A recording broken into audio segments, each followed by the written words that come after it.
Morning, everyone. Welcome to the regularly scheduled meeting of the Board of Public Works for today, Wednesday, June 22nd, 2016. Commissioner James, repenting and assent to our President James, we have a quorum. May we start with Bureau introductions, please, starting with Bureau of Sanitation. Good morning, Commissioners. Good morning, Bureau Representative. My name is Eva Sung, representing the Bureau of Sanitation. Thank you. Good morning, Shirley Lau, Bureau of Engineering. Good morning, Chris Smith, Bureau of Contract Administration. Good morning, Chris Enriquez, Bureau of Street Lighting. Good morning, Abram Tejeda with Street Services. Good morning, Ted Jordan, Public Works General Counsel. Fernando Campos, Executive Officer. President James, we received speaker cards under general public comment and no speaker cards under the neighborhood council comments, nor any of the regular items. All right, well, our first item of business, the approval of the meeting minutes from the meeting of Wednesday, June 1, 2016. Is there a second to my motion to approve those meeting minutes? By Commissioner Repenning. Any objection? Without objection, we will approve those meeting minutes. An administrative item, agenda item number 7. The Council and Mayor has approved and authorized the Board to execute a proposed amendment number 1 to personal services contracts with National Plant Services and Hoffman Southwest Corp. to provide sewer condition assessment using closed-circuit television inspection services. The amendment allows the city to utilize newly developed technologies and equipment in addition to CCTV and extends the original contracts by 2 additional years.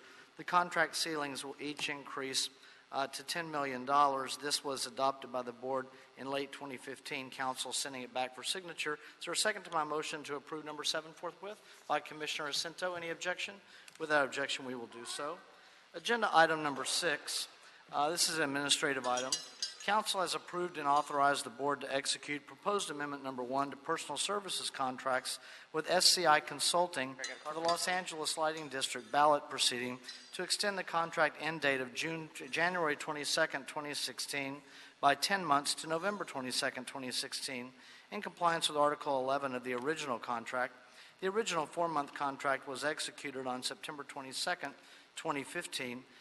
Council file, street lighting approved in May of 2016, returned by the Council and Mayor for execution by the board.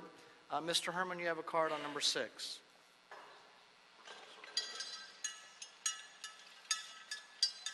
So you heard personal services. What's happening with personal services with our commissioners here? Are we actually getting services? My understanding that there's not enough light on this body of commissioners so that the services, program, and activities that fall under persons with disabilities could actually benefit. Title II discrimination, 12132, the DA's office to complain about issues pertaining to human dignity and life. Homelessness. That's where we need the light. So the light can shine on all the people who are in the crowd looking at me saying, what the fuck he's talking about?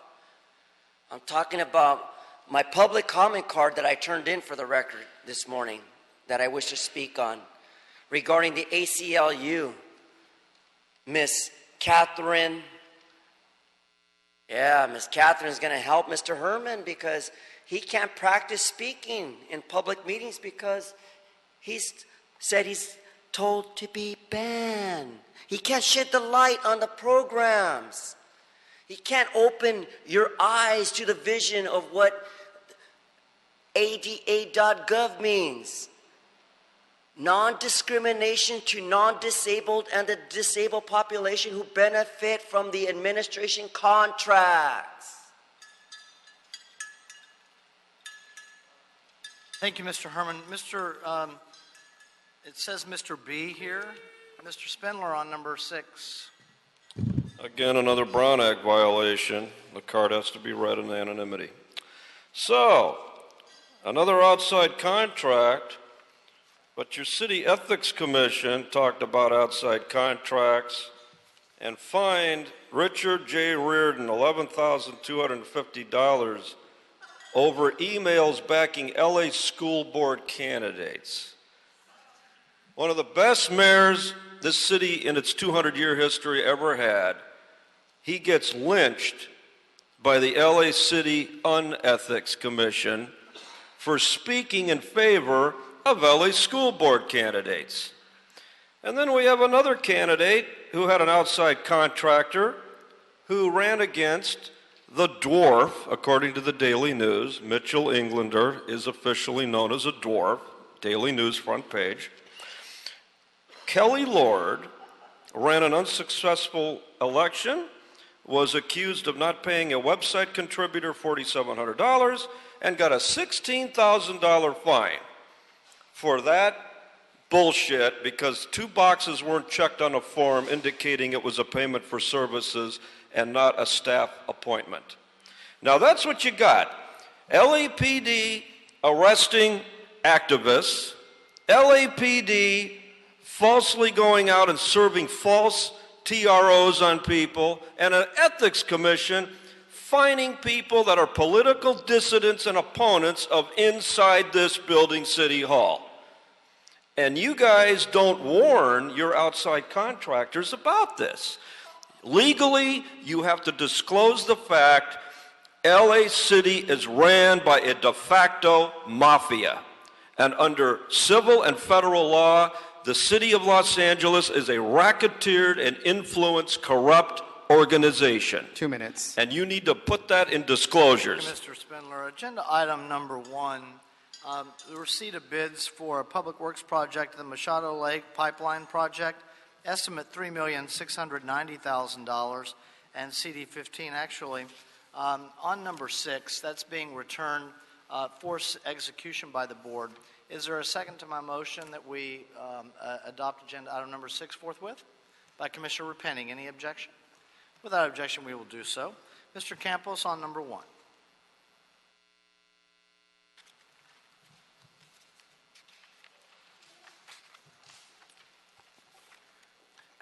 Thank you, Mr. President. Fernando Campos, Executive Officer. The bids to be received today, June 22nd, is for the Machado Lake Pipeline Project. This is in Council District number 15. The city has estimated this project to be at $3,690,000 even.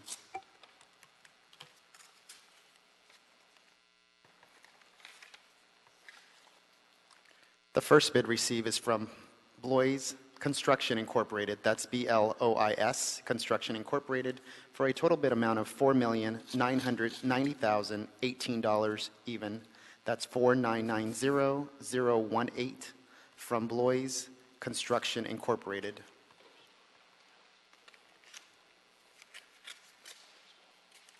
The second bid received is from MNR Construction Incorporated for a total bid amount of $4,938,380 even. That's $4,938,380 from MNR Construction Incorporated.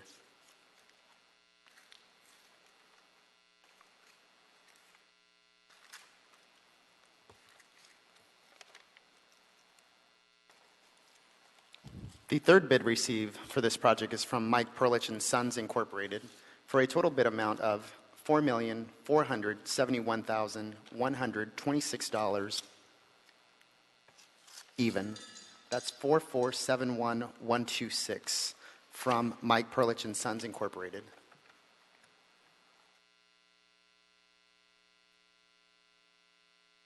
The fourth bid received for this project is from Mike Bubalo Construction Company Incorporated for a total bid amount of $4,255,100 even. That's $4,255,100 from Mike Bubalo Construction Company Incorporated. For the record, line item 12 has been initialed by the contractor with a strike through.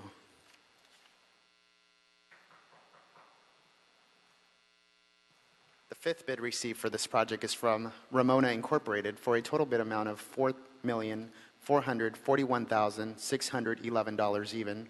That's $4,441,611 from Ramona Incorporated.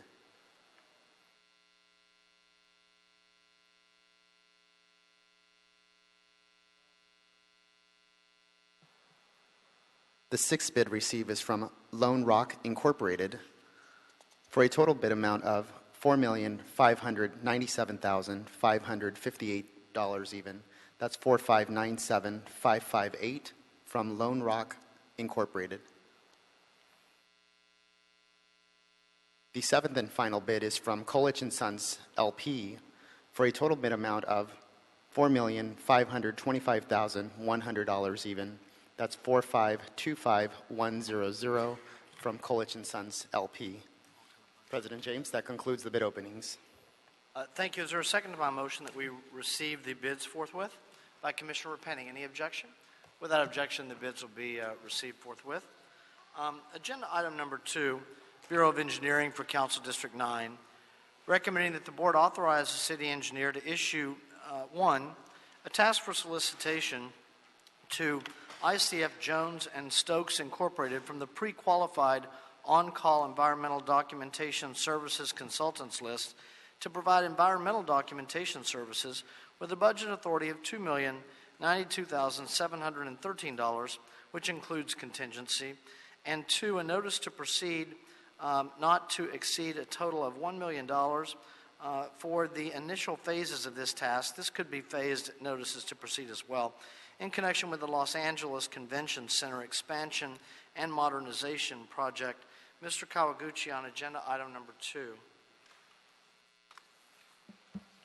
What are we doing here, Alan? Good morning, President James, Commissioners, Bureau Heads, Mr. Campos, Mr. Jordan.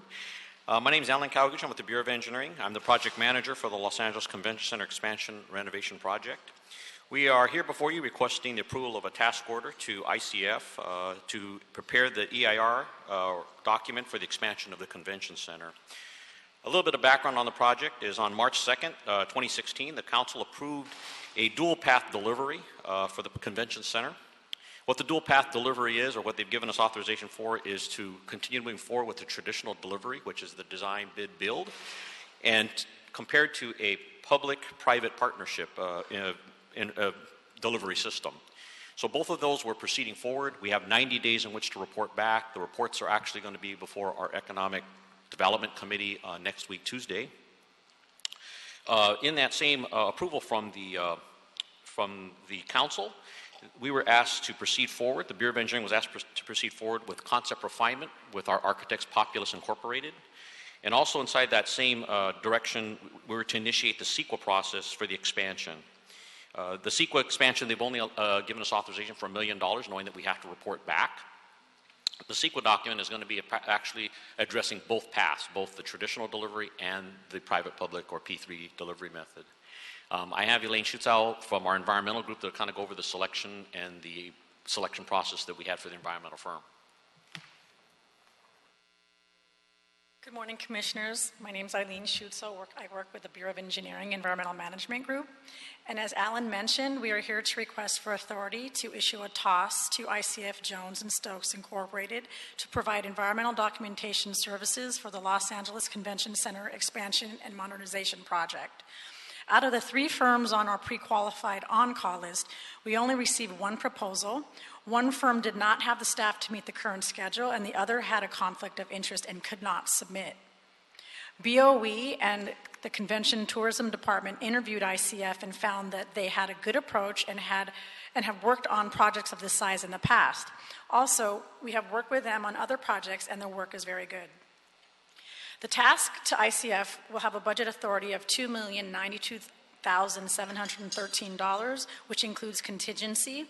The initial base task is $1,743,478.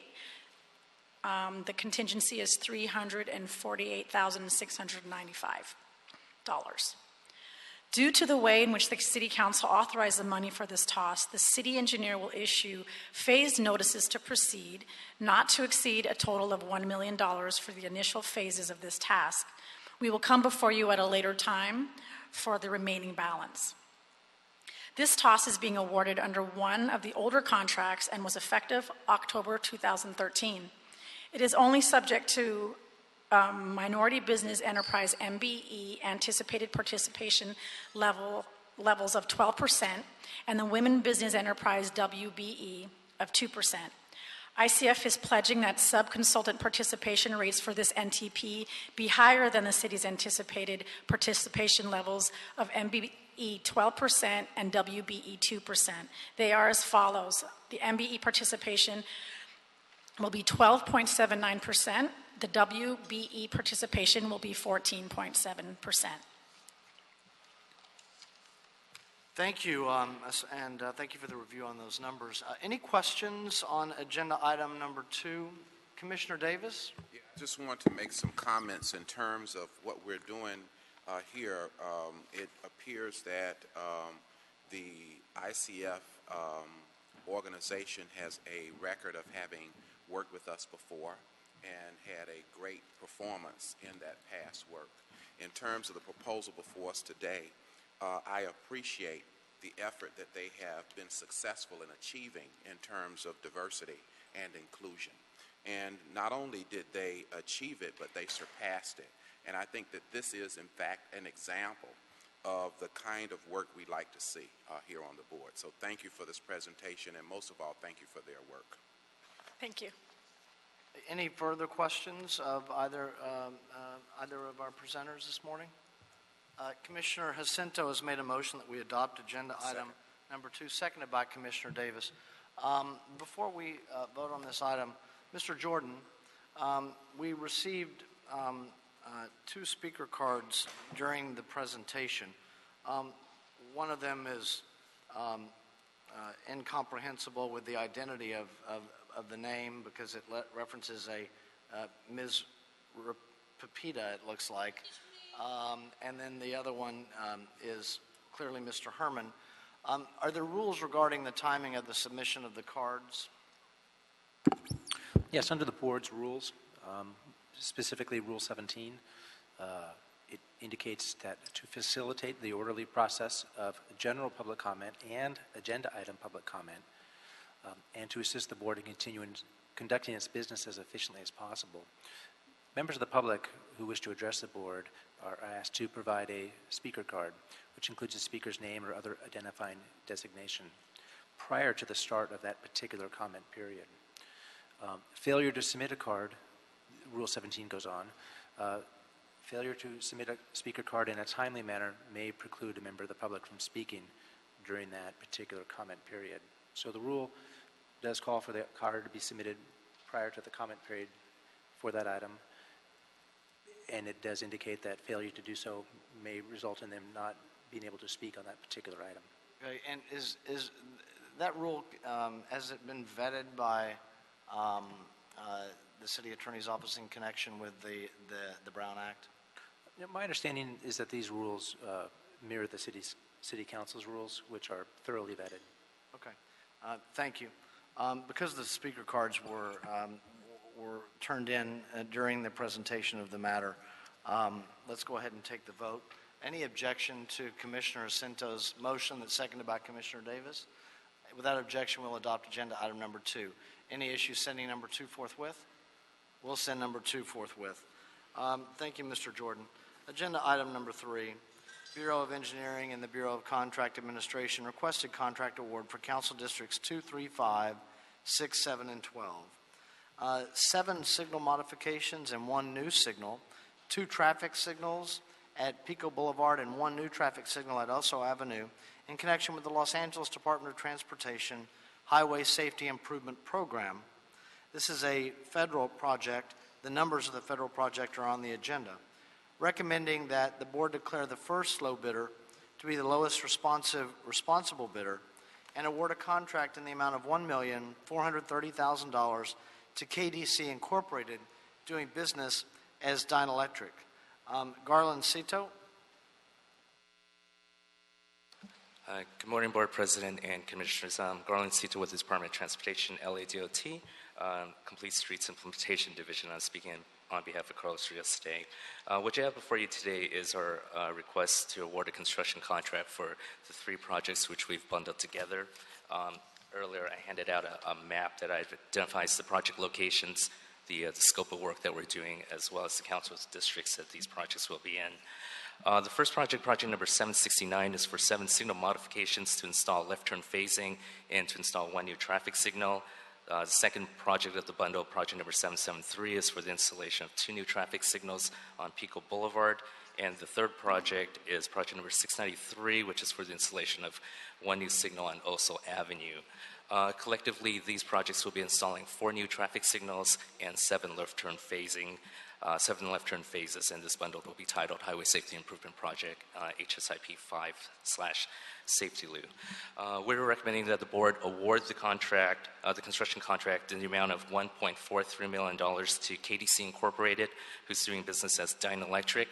Dynalectric is the first low bidder to be the lowest responsible bidder. The bid amount of $1.3 million is 19.9% higher than our city engineer's estimate, and DOT has secured additional funding to cover that. The project was advertised with a 4% DBE goal. Dynalectric has met that goal by pledging 6.71%. The contract duration for this project is 240 working days. We've worked closely with our respective council districts on these projects, and they're supportive to these projects. These are safety improvement projects, and the council districts are eager to see them move forward. If there's any questions, I can answer for the board at this point. Hey, thank you. Before we take questions, I would note a couple things if I didn't already. It's for council districts 2, 3, 5, 6, 7, and 12. And Mr. Herman, you have a card on number 3. 3 or 6? On number 3. Talking about safety improvements, right? That's correct. You can, sir, we can give the podium to Mr. Herman. I'm sorry. Thank you. Thank you. Good morning. As you all know, we're talking about highway safety improvements. Well, I just opened one up that's been in the open for a long time with Caltrans, and it deals with city property as well. Little confusion there between city property, LA County property, and Caltrans property. But the Soto-Morango corridor is going to be fixed. Finally. We got Brianna Pulso from Caltrans who's going to work on it. She's helping me out. I told her about the incident of not having curbs and curb ramps there. And you have the 252 line that takes me to USC County Medical Center for possible treatments and future treatments. It's very impossible to navigate. Impossible. That's why when I turned in my card on item 2 for the record, I wrote Herman asshole, because that's what I was called in council chambers by Herman Wesson Jr., an asshole. So the asshole turned in his card as asshole. You didn't want to take it, that's fine. But you should respect people with disabilities, people with invisible disabilities, people with non-threatening disabilities, because it's fucked up when you hold their comment from being heard. But it's on the record now. So going back to this transportation highway safety improvement, with all regards, hold to the strictest ADA compliance.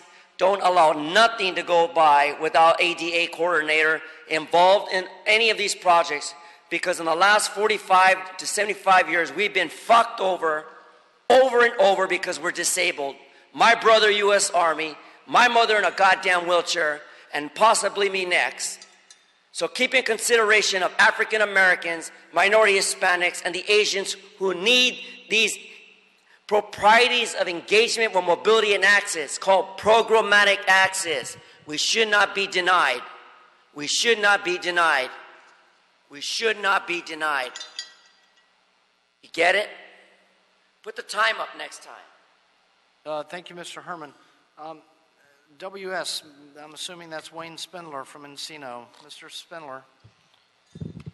Yes, the pig had put in a card on the last item. I'll let the pig use part of my time. You cannot fucking take my card under the Rough and Brown Act. On 45450, it states a card may be submitted before or during the consideration of the item. You failed to follow the Brown Act because you were considering the item and the card was put in, because your executive officer was failing to recognize the card submission in time. So you have violated the rights of Pepe the Pig to talk. Thank you very much. Now, what do we have in the next room? The 5th place finisher, Mitchell the Dwarf Englander, up there talking with police officers on record. He has a fake police ID that he carries in his wallet. It says Los Angeles Police Department police officer, not reserve officer, police officer. He's been impersonating a police officer for 10 years. That is in the Superior Court of California. Robert Huff and my good friend Aaron Mr. Najarian. Spindler, I give you, you can hold his time, Mr. Campos. I give you, I think, a fair amount of leeway. I rarely call out an item that's not related to the agenda. Public comment is coming up. This is agenda item number 3 on traffic signals. So please continue. We're talking about public safety, which is traffic signals, that you got a city councilman willfully misrepresenting himself as a police officer, which is a felony, and you've been having that for the past 5.5 years with this council guy. But you want to talk about public safety putting in lights. First of all, get your house in order. Who is a police officer? If a reserve officer is a police officer, tell us. They're not. So don't let reserve officers walk around with a carry and conceal weapon permit with anger management issues so one of us does not get shot in this building because of an anger management or work-related issue. I am in fear of my life. Mitchell Englander is carrying a concealed weapon and he should be psychologically evaluated for anger management. I am in fear of my life. He is a goddamn threat to this building. I am in fear of my life and he's misrepresenting himself as a police Spindler, officer. You're not talking about the traffic lights that are part of this agenda item. It's talking about you public extensive safety. leeway in the past, but you've gone overboard, not talking about this item. So with the time you have left, please direct your comments to this item. Mr. President, he's out of time on this item. He's out of time. And your time is up on this item. Thank you, Mr. Spindler. Good luck in prison. Thank you, Mr. Spindler. Agenda item number 3. Any questions for Mr. Sato from the Department of Transportation? Commissioner Jacinto? Thank you. Just wanted to clarify for the record that the scope of work, the lights installation, all is ADA compliant. That's correct. If any of the intersections were not ADA compliant, they would be upgraded so that they would be. That's correct. Thank you. Any further questions for Mr. Sato? Commissioner Jacinto has made a motion that we adopt agenda item number 3. I'll second it. Any objection? Without objection, we'll adopt agenda item number 3. Any issue sending number 3 forthwith? We'll send number 3 forthwith. Thank you, sir. Thank you, Board. Moving to agenda item number 4.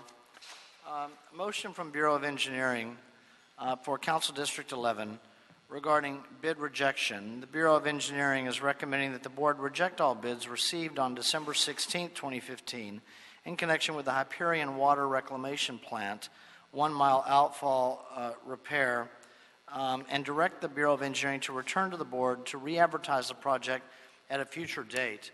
Do we only have the one speaker card on agenda item number 4, Mr. Campos? That is correct. Okay.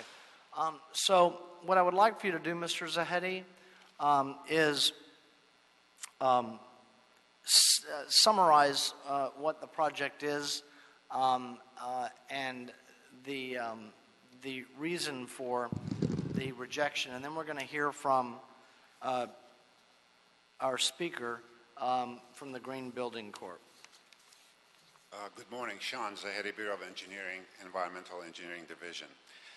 This project is titled Hyperion Water Reclamation Plant 1-mile outfall repair,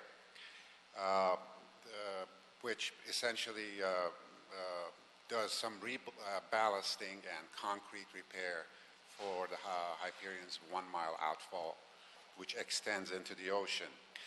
We received bids on December 16th of 2015, and the apparent lowest responsible bidder was Green Building Corporation for the amount of $5,750,000. Since this work takes place in the water, there were a number of permitting agencies that we had to get permits from, namely the Army Corps of Engineers, the Regional Water Quality Board, and the California Coastal Commission.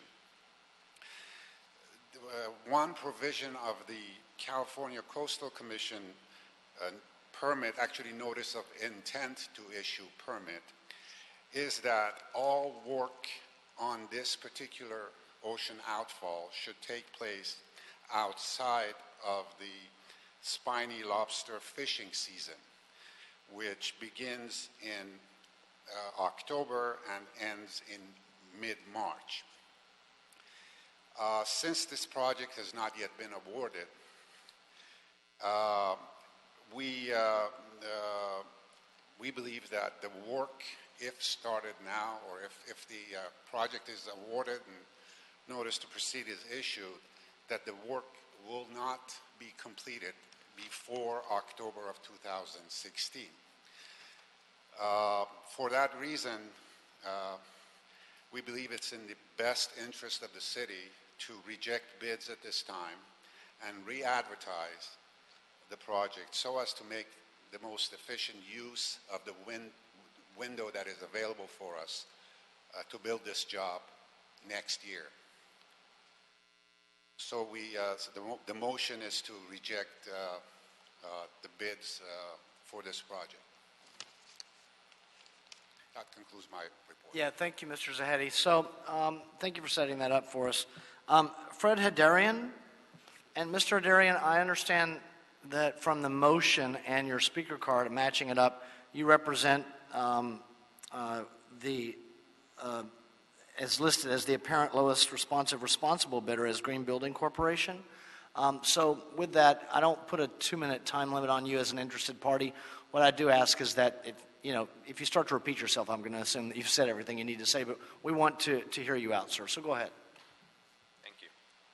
Good morning, Board. Morning. My name is Fred Hadarian, President of Green Building Corporation, and we are the lowest responsible bidder for this project. A couple things I'd like to mention, a couple points before the city makes their decision.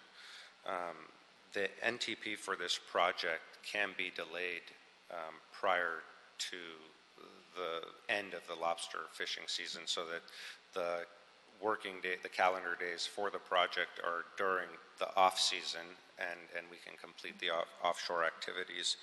Or if that's one option, another option the city has would be we are willing to give a 180 calendar day extension to the contract, non-compensable, so that it's no extra cost to the city so that we can perform this project and add to the contract duration right now to bypass the lobster season.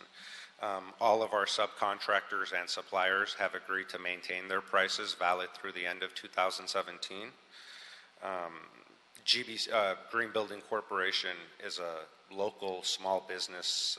We've been operating out of the San Fernando Valley since our inception in 2008. I'm the president of the company. I've been living in the San Fernando Valley since I was 5 years old, and 9 out of our 10 employees currently reside in the city of Los Angeles. So the project would be going to all local companies, local businesses, local employees, local residents.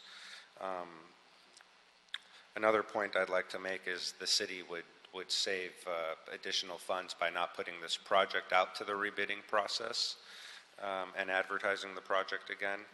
And the fifth point I have to make, which is fairly important, is by putting out the project for bid again, the city is, for this reason of the spiny lobster season, the city will very likely encounter the same situation next year with the awarding contractor. At this point, I would estimate the best case scenario to re-advertise this job would, today is June 22nd, would be August 1st, with bids coming in around late September to early October. And generally, from our past experience, we have 2 projects we've done for the city of Los Angeles in the last 3 years. It takes about 3 to 4 months from the bid date until you actually get an award and get a contract. That would be putting the awarding contractor sometime in January to get a contract. And there are specs associated with this project, with the coastal development permit that Mr. Zahedi mentioned, that require to be submitted to the coastal department 60 days prior to any offshore activities. So if a contractor is getting this project in January, in order to do some of these plans, they have to do actual diving work in the ocean to complete these plans. The plans, since we've already worked on the job and have done some investigation, we understand it's about a 6 to 8 week process to get these plans. So the awarding contractor, the earliest they can submit these plans would be March 1st to the Coastal Development Agency, and then they must wait 60 days, a minimum of 60 days prior to being allowed by the Coastal Development to work offshore, which again puts the project's, the earliest start date is May 1st for actual construction activity. And that's barring any other delays or setbacks. And again, that makes a tight construction window for the next contractor if the board decides to re-advertise this project. That's all I have to say. Thank you, sir. Mr. Zahedi, and I'm sure that Mr. Darian will stay in case we have questions. But just to address some of the points raised by Mr. Hadarian. So, and with all due respect to Mr. Hadarian, some of the points that he made were speculative. We don't know if we rebid what or if we resolicit for bids, what the bids are going to be coming back. We can make an educated guess. The Bureau can certainly do so based on their experience in doing this every day for many years. So I would like you to address the issue of the notice to proceed, the agreement, the proposed agreement by the apparent responsible low bidder Green Building Corporation. We'll call them Green Building for now. The apparent willingness to hold the notice to proceed until the end of the spiny lobster fishing season, with at least the oral statement that the subs would agree to hold. Is there risk there from the Bureau's perspective? What if the subs take other work? What does it mean for the contract? Are we able to, to bind them? All of those questions that would come up with issuing a notice to proceed months out, or maybe that's something that's common. But I'll look to you for guidance for that. Mr. President, there are no guarantees really as far as we are concerned that... I'm sorry? There are no guarantees as far as Bureau of Engineering is concerned that if we hold the NTP, we're going to be able to do the project within the next year's window. The reason being is that the contract as it is written is a 6 months contract in the bid document. We need to extend the construction duration in order to let the work take place next year. But let me mention something else, and that is that on May 16th of this year, we invited Green Building and their team to meet with us and tell us what their game plan is, how we are going to get this work done in the window that we have available. And Mr. Hadarian brought his team over, and every single member of that team, every subcontractor raised concerns about their ability to be able to complete their work within that window. And so at the conclusion of that meeting, we decided that it is impossible to do this project this year based on what we heard from the team. At no time did the issue of extending the NTP at no cost to the city came up during that meeting. This is something that came up probably in the last week that we heard from the low bidder, that this is a possibility. By that time, the decision was made to reject the bids and proceed with rebidding. There was a statement by Mr. Hadarian that there would be additional cost to the city to rebid, which is true. There's administrative staff cost, time in rebidding.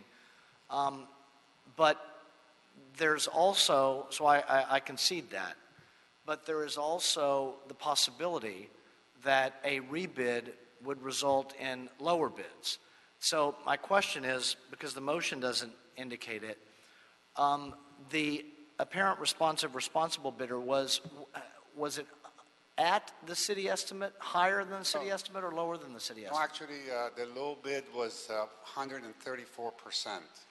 above the city engineer estimate.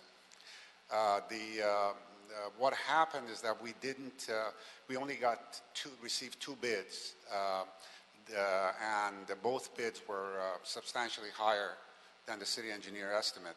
The typical marine contractors that would bid on these types of projects, for whatever reason, didn't bid on this one.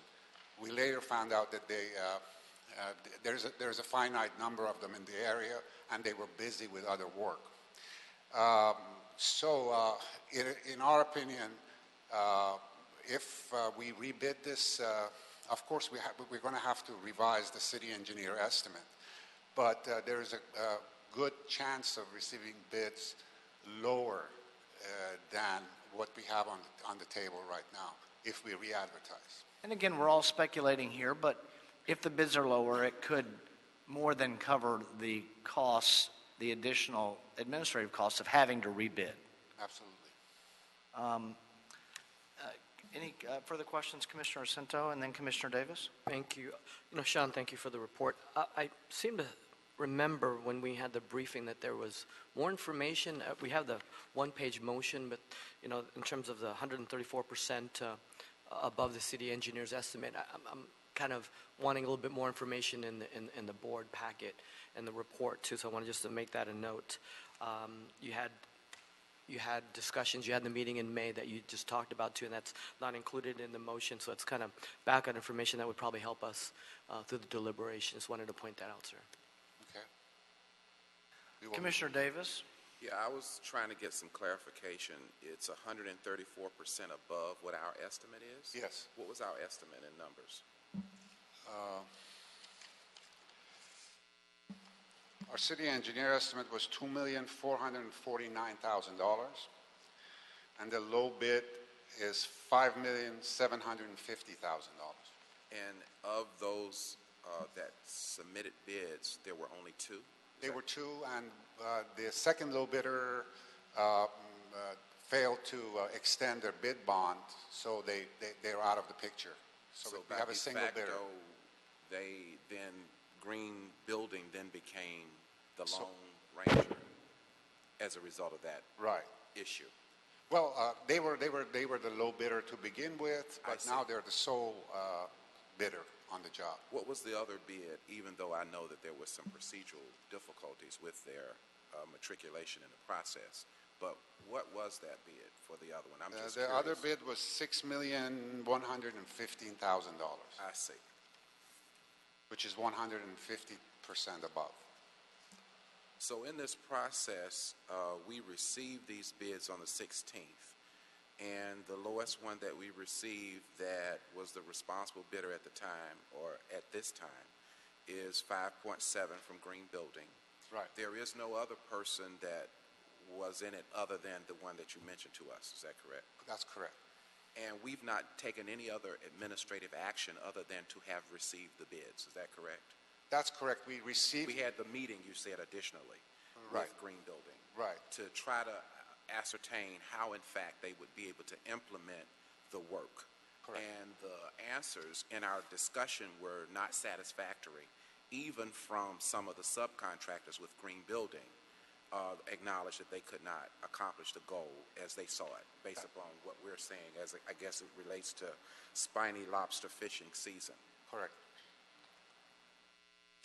And so our final concern is that the cost of this bid that we've received on December the 16th is obviously 134% above what we would like to have, and obviously our goal is to do business in a way that we do follow process and procedures on one hand, but on the other hand, our core value is to make sure that we have a cost analysis that's reasonable equally as we do follow process and procedures about making sure that the lowest responsible bidder gets the opportunity to do the work, again, provided that the cost is within reason and not a disadvantage to the city.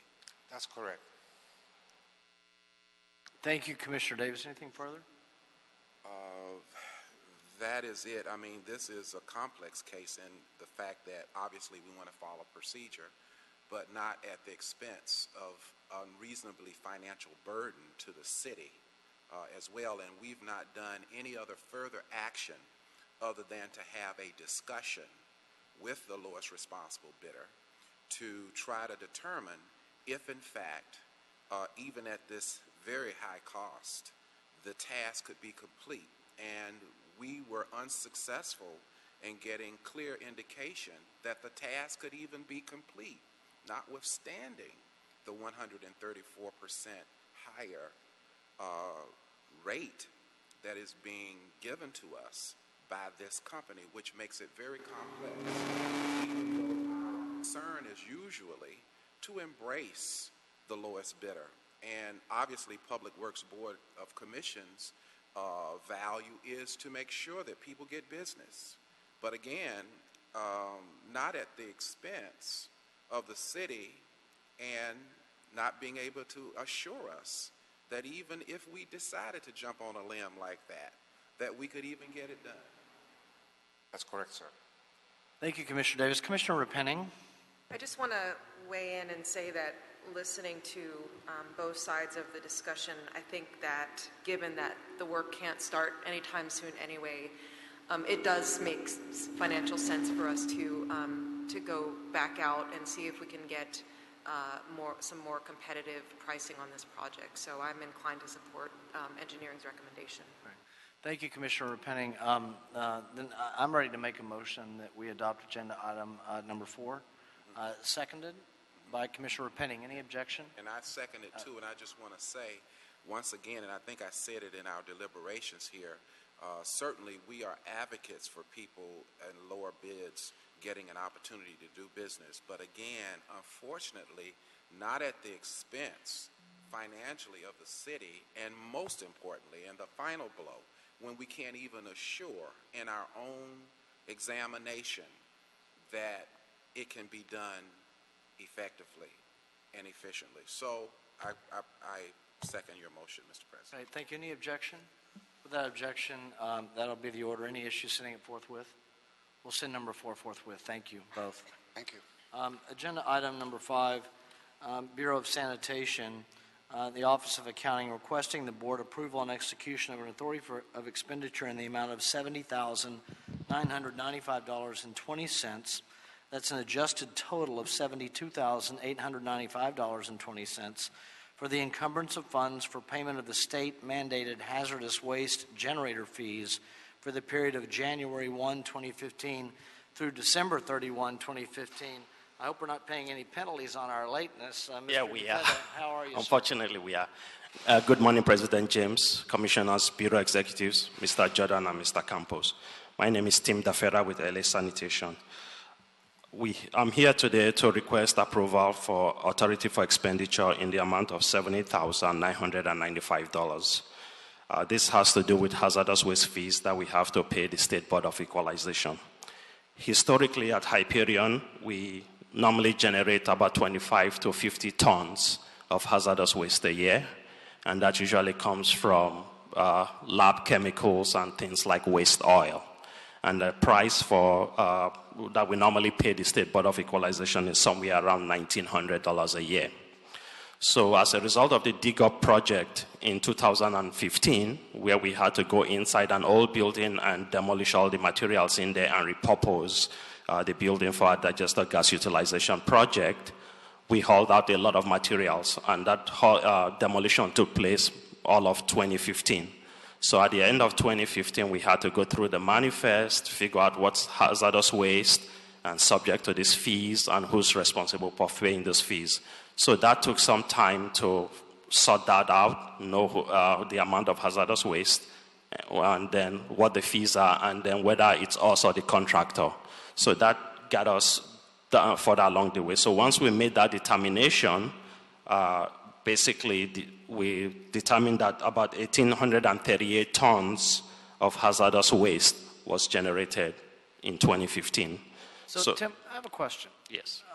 So recognizing what was going on with the project, that we needed to make a calculation, was there any way to avoid the penalty by paying an estimated amount? I agree, I understand completely why it took us more time this year to estimate what the tonnage was going to be, what we needed to pay on. But was there, I mean, I know, for example, I get my DMV bill, and if it requires a smog check, they say, go ahead and pay the fee even if you don't have the smog check yet. That way you don't have to pay the penalties. Was there any way for us to pay on an estimate, or did we have to have the knowledge? In other words, unfortunately, a penalty was going to be unavoidable. My sense is, I have to actually research that, so I don't really know. But my sense is we probably could have paid these fees. But going forward, we're doing some demolition now this year, and so we are very mindful of what occurred last year. And so now, as we're going, we're keeping a tally as we go along. So right now, as of this point, we are anticipating that about 500 tons will be generated next year, and then the fee for that would be about $45,000. So we'll make sure that we have the AE process and everything in place to try to avoid the 10% penalty that we end up paying in this instance, which is unfortunate. Okay. Thank you. Any further questions on agenda item number 5? Is there a motion on number 5? Commissioner Penning, seconded by Commissioners Davis and Jacinto. Without objection, we'll adopt agenda item number 5. Any issues sending it forthwith? Thank you. We'll send number 5 forthwith. Thank you, sir. Thanks. General public comment. Mr. Spindler on general public comment. He's used a different name, Mr. P. Mr. Spindler on general public comment. Mr. Herman on general public comment. Mr. Herman on general public comment. Okay, then we will close general public comment. We have an adjourning motion. Commissioner Repenning. Some sad news from the Bureau of Sanitation this morning. William Joseph Reese, known as Joe, has passed after a battle with cancer. He started his career with the City of LA in 1987. He worked with us for 29 years in sanitation, rising through the ranks and eventually promoting to Solid Resources Valley Collection Division Manager 2 in February of this year. His extensive knowledge in refuse from the combined private and public sector made him an incredibly valuable asset. He had a love for cars and motorcycles, and he could talk endlessly to anyone about his passion. He fought a courageous battle with optimism. It is with much sadness that we announce that he lost his battle this morning, June 22nd, 2016. He's survived by his son, Brandon, and his wife, Alicia, and brothers. Our heartfelt condolences are with his family today. Thank you. We are adjourned.